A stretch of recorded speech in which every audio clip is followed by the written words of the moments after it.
suffer with depression and anxiety. Those thoughts will come like, you're gonna die. I just never wanted to be alone anywhere in my house because of that. My name is Lizabeth and I'm 36 years old and I'm a secretary. This began after I had my second child. I became very depressed. I started having panic attacks and I couldn't be around a lot of people because I would get very nervous, and then that's when I would start getting the anxiety attacks. I would have a lot of thoughts, a lot of bad thoughts that will come to my head. I will hear voices saying you're gonna die. I could clearly hear that voice in my head saying that to me, you're gonna die.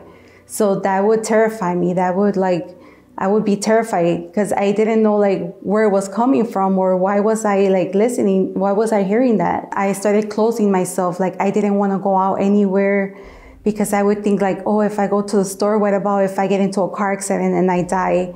Or if I go to the mall, what about if I fall and I die? And I started just closing myself and didn't want to go out of my room. So it came to the point where I would have dreams, vivid dreams of me drowning my kids in the bathtub.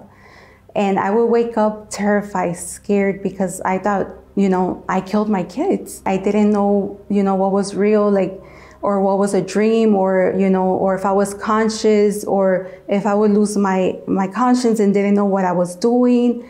I was just so afraid of myself, so afraid of being by myself. So then I started seeing the psychologists, and they would start talking to me, giving me advice, but it wasn't helping. I still, things were just getting worse. Until so many times that I will end up in a hospital. That's how I ended up in a mental hospital. It was a very bad experience. That was rock bottom. That was the worst thing, because being there, I would, looking at other people in that situation, I would say I'm not crazy. I have my family, I have my children, I have to take care of them. After that, the psychologist talked to me, they evaluated me. He gave me more medication because he's what you have is not strong enough.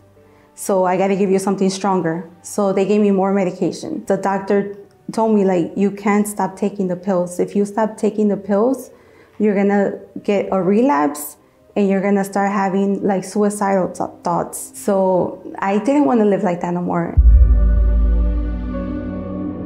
I worked with a friend that she was already coming to the church. She took me that day. I remember I received a prayer. And after that day, I was I have to give my life to God, because things are not going to get better. They're just going to keep getting worse. So that's when I started being more committed. I started doing my chain of prayers. I started doing everything, that was advised to me to do. So I started obeying and I started doing everything that the pastor would tell me. The first thing I did, I stopped taking the pills. I said, I'm not going to take these pills no more. I'm not going to do it. I took that decision myself. I decided to use my faith, and I said, no, I'm not going to take these pills anymore, because God cured me. God delivered me from this. And then I started seeing the difference in my life.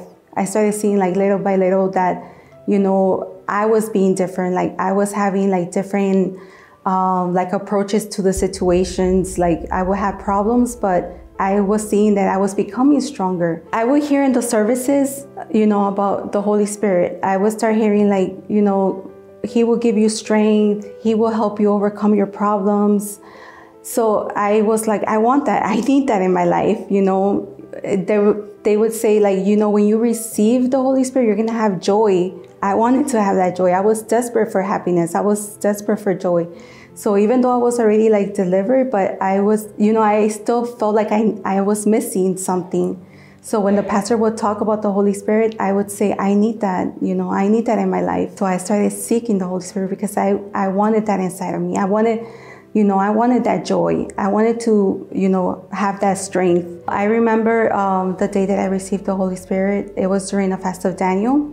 It was during the vigil. It was the last vigil that we were gonna have. So that Friday, I went prepared. I was prepared. I was fasting and I said, God, this is the day. I'm not gonna leave your house without the Holy Spirit. And that day I poured out my heart to him, and I was sincere. I talked to him, I told him everything I had inside. I received the Holy Spirit that day. The first thing that I felt was that joy, that assurance inside of me that I was saved. That I knew that if I died that moment, I knew I was gonna be saved. That fear of dying was gone. That's when I knew, like, God, it was a very unforgettable moment. From that moment on, everything changed in my life. Everything, my attitudes changed, the way I saw life changed, everything changed. My family, my children, my house, everything changed. There was no sadness anymore. Problems, yeah, I would have problems, but I would face them differently. It was not the same person, The people all around me also noticed the changes in me right away, especially my family. They were like, what happened to you? Because everything changed. So my mom, she saw the difference. And also I would see other people in the church, going through problems, and I would want to help them too. Like, if I overcame this, you could overcome that too. Or even if people would ask me, I would tell them what I did, how I changed, who changed me. I wanted to go out to the world and tell everyone. Me and my daughter were both assistants of the church, and we're happy now. There's no depression, there's no anxiety anymore. I'm able to go outside, talk to people. There's no more that sadness that was inside of me, or even those thoughts of dying or killing myself. Everything is gone. And that was all because of God. God transformed my life.